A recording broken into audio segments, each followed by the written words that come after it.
Hi, and welcome to my Abundant 7 YouTube channel.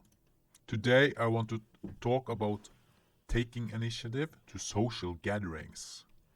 So, let's assume that you have the fundamentals in order by being well groomed with good hygiene and are friendly and positive to be around. This talk is mostly about making contact with regards to friends, etc., and not come across needy or weird. It is also about increasing your odds to get contacts. So let's say when you contact a person on, for example, Facebook, there should be some previous connection. Place to gain contacts include force bills, nightclubs, friends of friends, classmates, people at work, etc. A common theme when befriending people and becoming known to them. It is always best to follow the famous staircase model. One step at a time, slowly and gradually. So when you're at a party, talking with people, then after some hours, it is natural to ask people if you can add them as friends on Facebook. To be safe, you can wait an hour or two and then add them. Friendship is not dangerous and most people are open to it. Future projection and prep talk. Talk to the person about how you like to be spontaneous or that you will poke them a day. Send an SMS, give a call, and that's how you operate. Prepare them for what it is to come. With saying that you have taco nights or game nights, that you play things like, Alias, Buzz, Cards Against Humanity, Sets of Catan, for example, are good games. Preparing them makes it appear more natural when the time comes, when to call them, and when you invite them over or ask to visit them to see a movie. Now, if they are busy, remember to answer that also. If you ask someone to hang out and they say they can't, then it's very lame to not answer back and be silent. This only makes it seem like you are moody. So the solution is to have a nonchalant and positive answer like another time, mate, if they are busy. Also, when you take initiative, it's smart to allow them to plan. For example, if you ask, hey, wanna hang during the week? It's more likely they answer, yeah, I can, on Wednesday. This is not being needy. Needy is asking, wanna hang each day. You see the difference? So it's often easier to be spontaneous with people that you either know well or that have an open, outgoing personality. This is something you find out with your pep talk.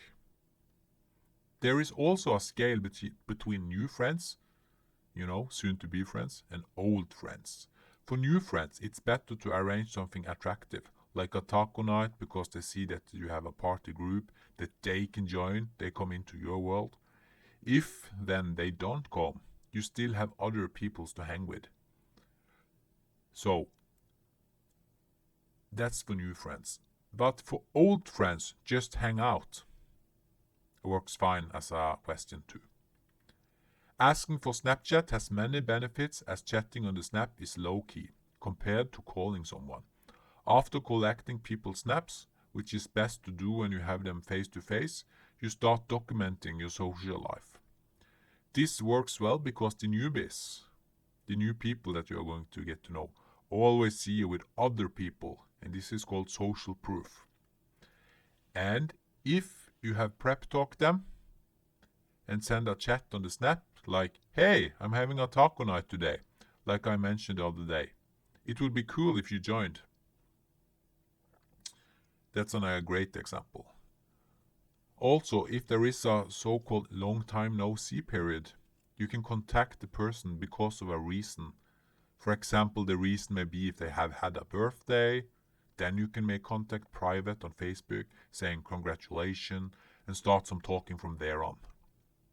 Or if someone has changed their profile picture, or for example have posted a funny, exciting picture of a face, you can use that opportunity to get in contact.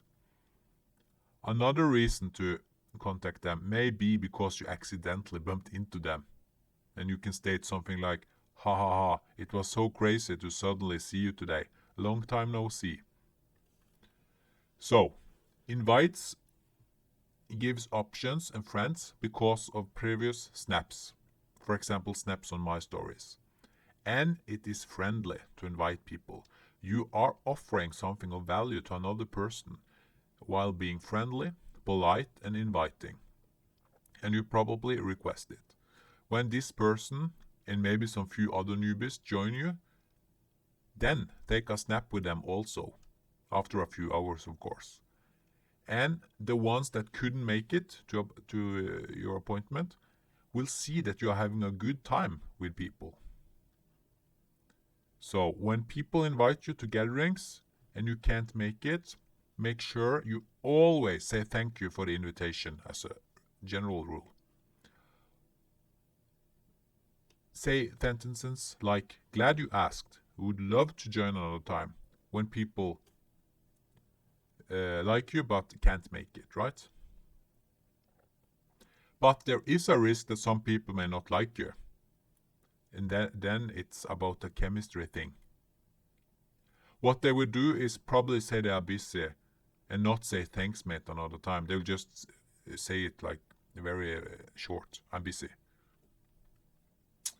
So, answering short is also something you can do to people you don't like. So if somebody is always busy and don't say I'm sorry another time or have fun or any of those things to you, then move on. Never chase. You only want people who want to be around you.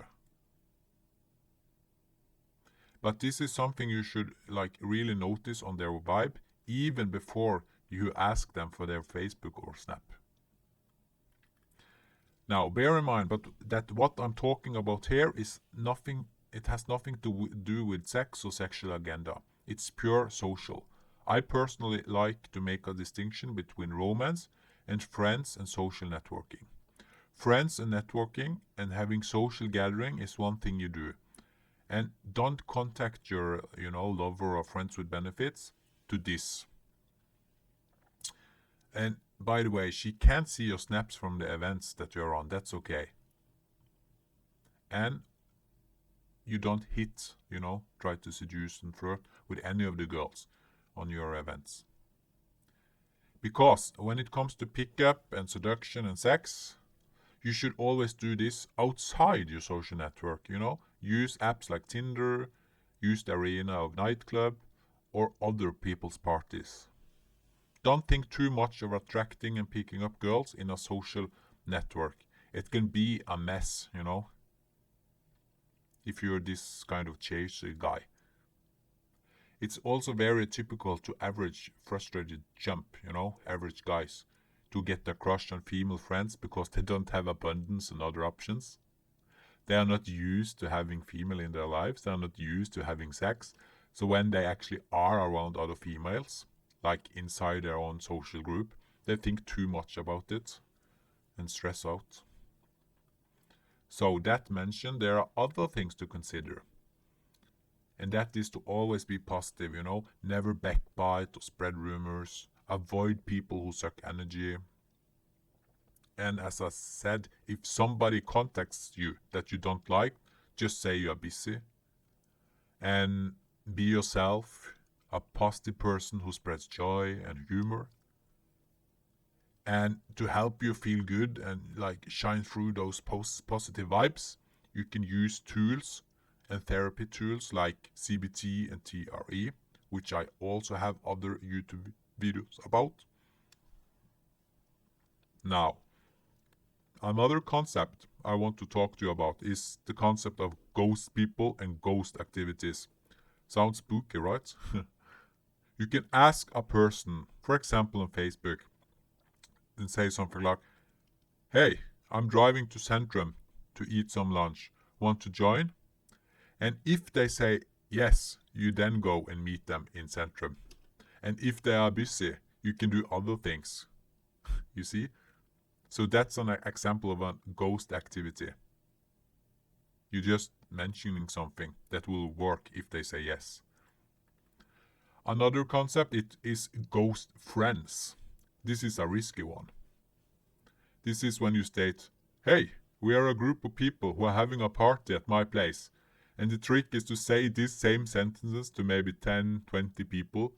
And the chances of somebody joining your party is really high and gets higher because of your so-called quote-unquote ghost friends. This is also known as placebo. You know, somewhere you need to start to get the ball rolling. Remember also that the male friends you have should be around you at your same level, you know, your same social level. Because if there is too much of a gap, you may experience that they get jealous of you. If you're like really social intelligence and they are completely nerd, they have a tendency to get really mad at you. And also don't introduce people to your gangs if they may cause trouble, like chasing girls or something. So it is also good to have different social networks. Be part of, for example, 2 different gangs without trafficking between the 2 different groups, you know? It's like you traveling to do 2 different islands, and the 2 different islands, don't have any connect with each other. Only you have. Another trick, social trick here, is to consider if you are dealing with a so-called SMS or a phone person. You know, more shy people like SMS, and more outgoing people can handle a phone call. Remember to see after patterns. Who calls you back right away and who needs time before they answer you.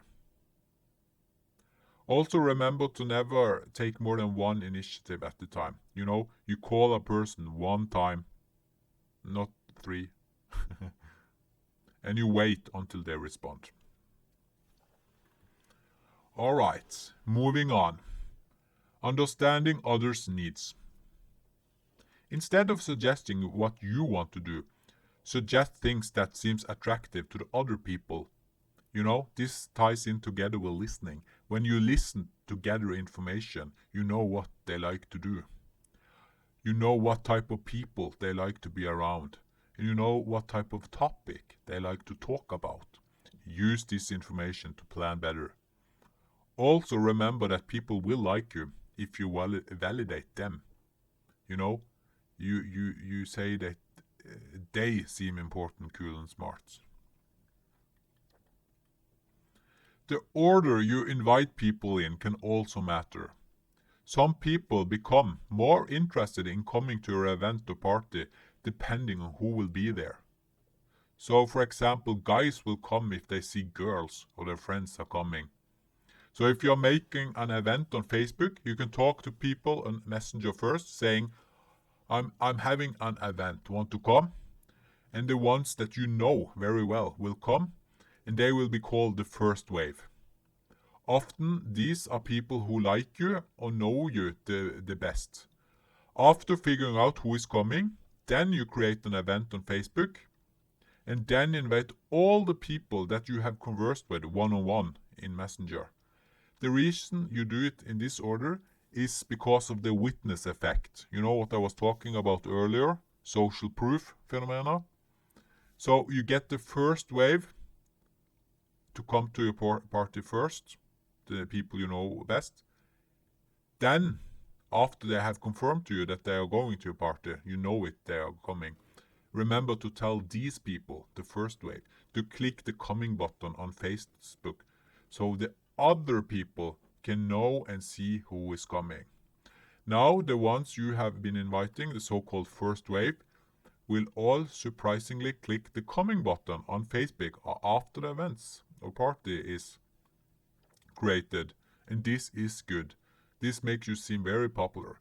So when you invite the other people, the so-called second wave, people you don't know too well or not sure will come, then they will see and witness that the other people from the first wave have already clicked yes coming to the event, and this increases the odds of them coming.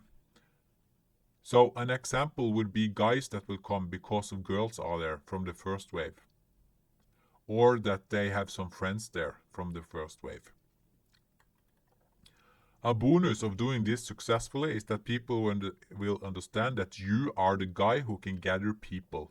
Since you have done it before and can do it again, people will now start to put their trust in you and will join your event without thinking twice about it the next time.